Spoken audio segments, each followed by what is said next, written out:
குறிப்பாக பெண்களுக்கு சொல்றேன். பெண்கள் கண்டதை படிக்க கூடாது. பிடெக் படிக்கிறது, பிஃபார்ம் படிக்கிறது, ட்ரிபிள் இ படிக்கிறது, ஈசி படிக்க ஏதாவது புண்ணியம் இருக்கா? ட்ரிபிள் இ படிச்சு தந்திக்கமத்திலே லைட்டா மாத்த போறோம் நம்ம வச்சு பாருங்க. சம்பந்தமே இல்லாம படிக்க வைக்க கூடாது. பெண்களை 4 துறைகள்ல படிக்க முயற்சி செய்யணும்.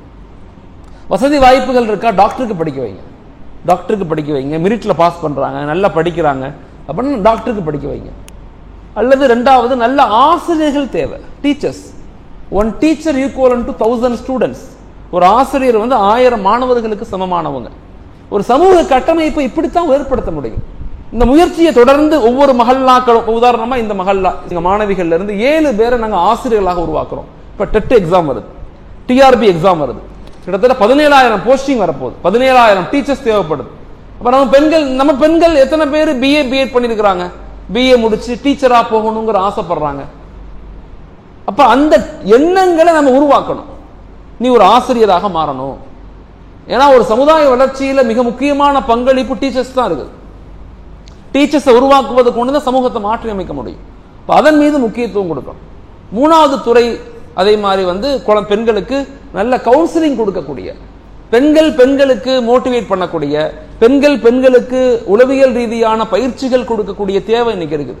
60% பெண்கள் ஆய்வுகள் சொல்லுது, 60% குடும்பங்கள்ல டிஸ்பியூட் இருக்கு, பிரச்சனை இருக்குது. இன்னைக்கு நான் பெண்கள் வருத்தப்பட்ட கூடாது. இன்னைக்கு உள்ள ஆய்வுகள் என்ன சொல்லுதுன்னா, ஆண்களை விட ஒரு காலத்துல ஆண்கள் பெண்களை கஷ்டப்படுத்துவாங்க, மன ரீதியாக, பிசிக்கலி, மென்டலி கஷ்டப்படுத்துவாங்க. இன்னைக்கு நேர் மாற்றமா ஆய்வு என்ன சொல்லுதுன்னா, பெண்கள் இன்னைக்கு ஆண்களை கஷ்டப்படுத்துறாங்கன்னு சொல்லுது. உளவியல் ரீதியாக பெண்கள் பாதிக்கப்பட்டிருக்கிறாங்க.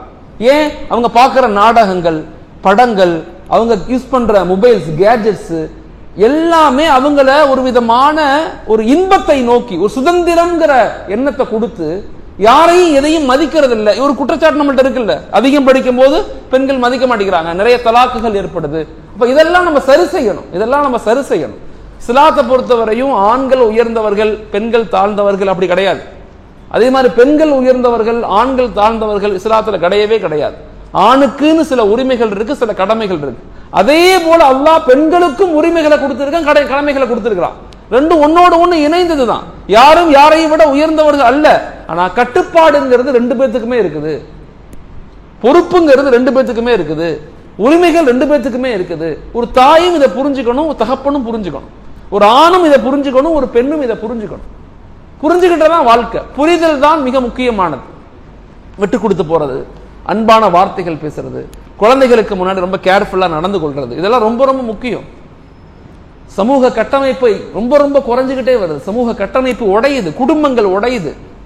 இப்ப இதெல்லாம் சரி செய்ய வேண்டிய பொறுப்பு நமக்கு இருக்குது. அதனால பெண்கள் திட்டமிட்டு படிக்க ஆரம்பிக்கணும், படிக்க வைக்கணும், பெண்களை படிக்க வைக்கணும். ஆனா உணர்வு ரீதியான, முதல்ல திரும்ப அதனாலதான் சொன்னேன், ஈமானிய உணர்வும் அஹ்லாக்குடைய வாழ்வியலும் சேர்ந்தாதான் கல்வி கரெக்டா இருக்கும்.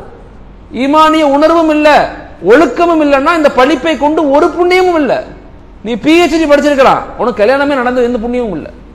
குழந்தைக்கு சண்டை, அம்மாத்த சண்டை, வீட்டுல மனைவி மக்கள் சண்டை, எந்த வாழ்க்கையுமே நரகமா மாறிடும்.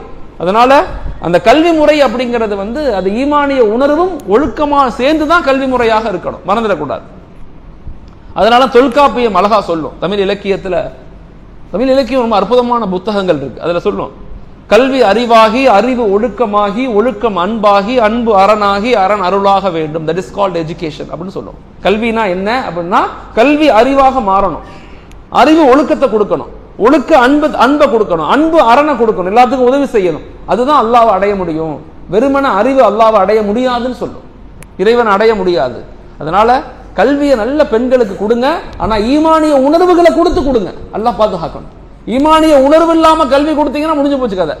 நெக்ஸ்ட் ஜெனரேஷனை சரியான வாழ்வியலோடு, ஷரியத்தினுடைய முறையோடு, ஈமானிய உணர்வுகளோடு, வலிமையான கல்வியோடு, அகலாக்குள்ள தொடர்போடு, சமூக சிந்தனையோடு உருவாக்கணும்.